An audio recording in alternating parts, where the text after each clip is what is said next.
Hi everyone, it's Rich with my wife Kel, Hi there. back with you to do some first reaction videos. And this week is kind of prog rock week. It's been amazing. Going back. So much fun. It's not technically all prog rock, and tonight we're going to bounce Right. around and do some stuff. But the main theme, the main chunk of what we're doing is progressive rock, just chilling out with some just virtuosos and great sounds and kind of, you know, spacey and experimental and just some really good music that we're not just thrashing around to. We'll get back to that. We got tons of time. And we have tons of that stuff. So yeah, we're never going to get through it all. No. So let's read about Robin Trower. Okay, Bridge of Sighs. Okay. So Robin Trower, he's from London. Grew up Southend-on-Sea, Essex. 1962, he formed a group that became the Paramounts, later including Westcliff High School pupil Gary Brooker. Remember Gary Brooker? Gary Brooker was the older gentleman from Procol Harum doing Whiter Shade of Pale. There was issues with whether it was Brooker or Booker. It was written two ways in an article that I read, and I was like, has it been Booker the whole time? Anyway, it's Gary Brooker. The Paramounts disbanded in '66 to pursue individual projects. During this time, Trower created a three-piece local band called The Jam, not to be confused with the later group with Paul Weller. Trower then joined Brooker's new band Procol Harum following the success of their debut single Whiter Shade of Pale, which we did do. Check it out. Great video. It's got two great versions of Whiter Shade of Pale. Oh, yeah. In '67, remaining with them until '71, the year I was born, and appearing on the group's first 5 albums. Before launching his own band, he joined another band with former Jethro Tull drummer Clive Bunker to form the short-lived combo Jude. The outfit didn't record and soon split up. What's some other good stuff? So perhaps Trower's most famous album is Bridge of Sighs, 1974. So this is the title track for that. This album, along with the first and third solo albums, was produced by his former Procol Harum bandmate, organist Matthew Fisher. Despite differences, Trower's early power trio work was noted for Hendrix-esque influences, as in Jimi Hendrix. Trower is an influential guitarist who, this is really interesting, inspired other guitar legends such as Robert Fripp, King Crimson. Okay? Right. Who praised him for his bends and the quality of his sounds and took lessons from Robert Trower. Wow. In the early 80s, I'll finish up with this, Trower teamed up with former Cream bassist, so Cream was... Yes. We've done Eric Clapton, yeah. Okay. Right. So Jack Bruce and his previous drummers Lorden and Isidore, the two albums, and then it goes on to say the last thing, which is kind of weird. In 2016, he joined the successful tour of the U.S. On March 20th, 2018. Trower played a show in Maryland. 10 minutes later, after playing back-to-back songs Day of the Eagle and Bridge of Sighs, he announced on his microphone that he was not feeling well, handed his guitar to his stage crew, walked backstage, and collapsed.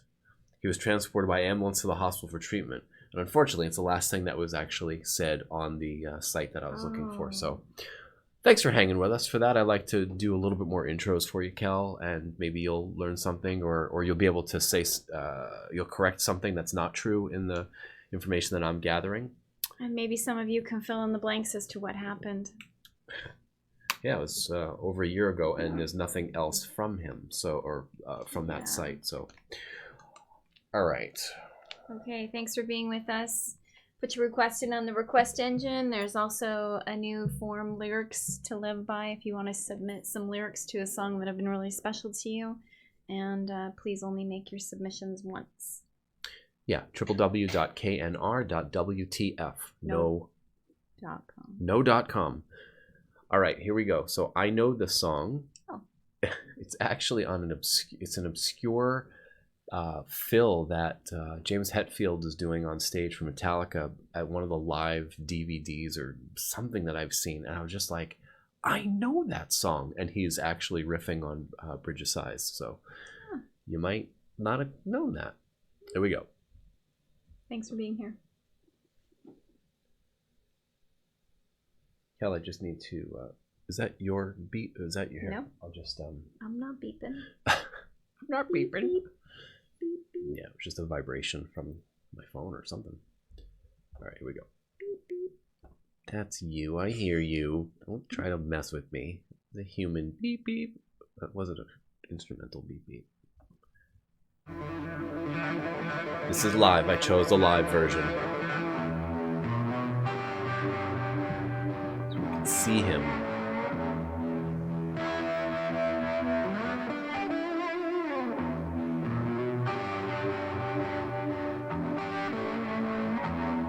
It's like the same guitar that Andrew has from Camel. It's the same year.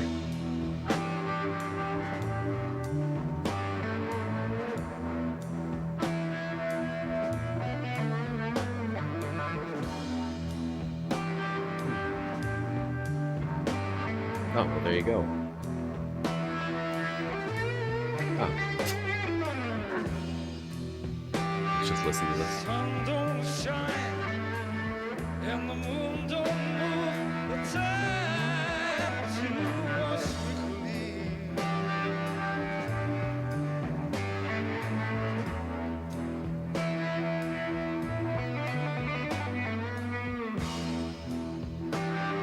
The sun don't shine and the moon don't move, the time to us quickly.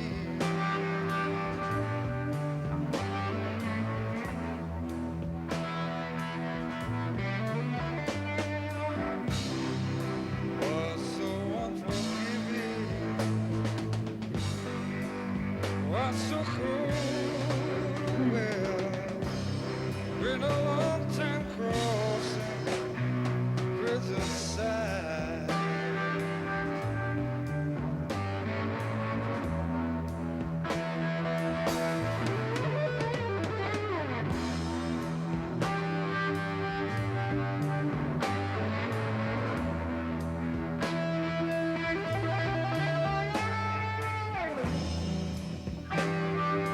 Cold wind blows, the gods look down in anger on this poor child.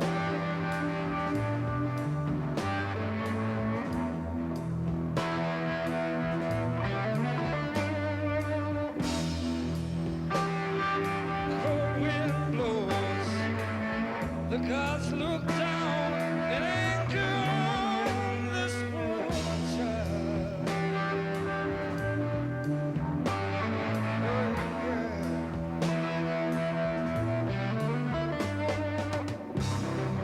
Why so unforgiving? Why so cold? Been a long go. time crossing prison side.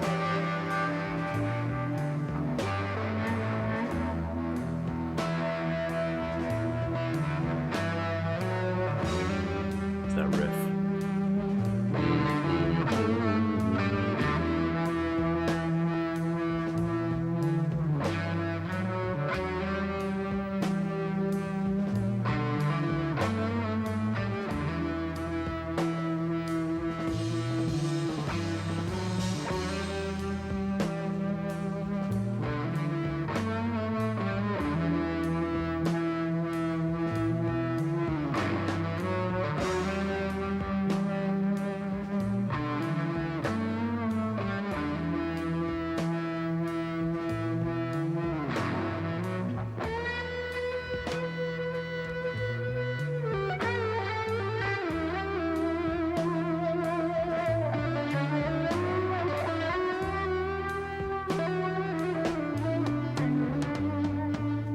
Little face melt. Little mini one.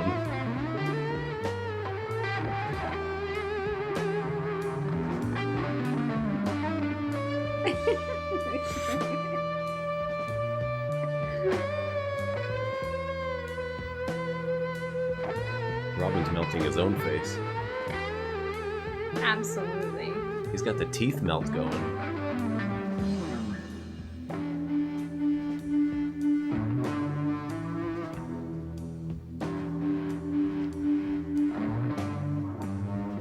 Like the fish melt.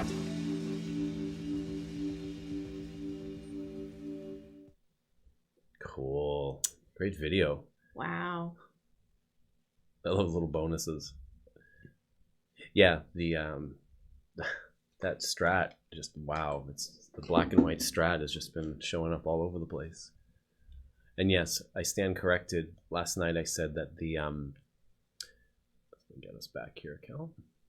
I said that the red Strat that David Gilmour was playing was the one that was recorded for Shine on You Crazy Diamond, for Wish You Were Here. And it wasn't. It was the black Strat. Yeah, the red one was later for the Wall, and I got those two things confused. But you can really see how these guitars. I mean, I am not a guitar encyclopedia here, but I do know a little bit because Jared was quite a guitar appreciator, and he tried many over his short career before he passed. But he probably had 12, kind of. And then he bought that last one that he bought, the Jackson Flying V. What you think of that song, Kel? I think that the guitarist, he was like It's Robin making love to that guitar. He was making that thing sing. Yeah, the fish thing going. Oh, and you know what? That's really, it's okay. It's part of his musical emoting. Yeah. I just love it all. And when I don't like it, I say so. Yeah. But I'm difficult to offend. So, because I seek to understand music, not judge music. Yeah. And I also know what I like and know what I don't like and what I don't want to hear. So, we are bringing things to the channel, and you're bringing things to us that are all phenomenally exceptional. It's just wonderful stuff. Well, yeah, what you just said reminded me that this was actually recommended in a private email a long time ago, and I just want to bring that up. Yeah, it's just such a cool thing that we get to do here with all of you every night. It certainly is. Music is a huge part of our lives, and it's just so much fun to explore all this new stuff. So thank you. Richard Hill, thank you. Hi, Richard. May 20th, as well as Michael Furland. Hi, Michael. May 21st. Yeah. Yeah, and that was the time where the computer was just starting to do funny things. Yeah. So we couldn't get to the amount that we were like pacing like 8 to 15 videos a day. And the idea was we had a board, and it was just like, we're going to just knock them out because there was so much music I wanted to show Kel. And we were binging on our own process here, and she couldn't wait to get home from work. I couldn't wait to get home from work and be like, what's on the list? And it's like, oh, well, it's a little surprise, Kel. And Robin Trower has been on the list for literally over a month. So thanks for hanging with us on that. And there's a couple other Trower songs that I'd like to look at that I haven't heard that have been recommended. So great. We'll come around again. But thanks for watching, you guys. Thanks for being here. Thank you. I love looking over to you when you're just totally in the music, and I'm like, they're watching you. I'm doing the same thing. So, in the Silent Lucidity video. If you haven't seen the Silent Lucidity video, Queensryche, that we did early on, go watch that and look at the comments, because I've kept a lot of them up because it's so telling that I touch her and I look at her, and in those days, those are the earliest days of the channel, about 4 months ago, I was just as smitten as you guys, a lot of you, about what she was going through and how she was looking, and I saw that when I was showing you music, but it was never with headphones. It was always on the stereo. It was always on the computer, the desktop speakers. As soon as you put the real headphones on, thank you, Alexi. Thank you, Alexi. Got us away from the earbuds like the third day. And like, then, what are you doing? Yeah, and then Larry gifting us these amazing headphones. By the way, they are the Audio Technicas, and they're the M. Do you see it? I don't know if it says it. It's the 50s. Yeah, right there we go. The ATH M50X. They're like $129 or something. Fantastic, so comfortable. They come with all the attachments. We should try to get them as a sponsor. Oh, that would be fun. Because, yeah, why not? We're doing so many videos. Through our huge reaction parties that we're planning in the future, we're going to need multiple headphones for all of you who are going to come react with us. Yeah. As like a flash mob reaction. Can you imagine giving out these high quality headphones to everybody that comes through the door? That'd be sweet. Why wouldn't we do that? All right. Now Let's- you're watching the channel grow organically. Well, again. or this is just mental masturbation for us. Either way. I think we need to contact them. Later, everyone. We're right back at you. Bye. Bye.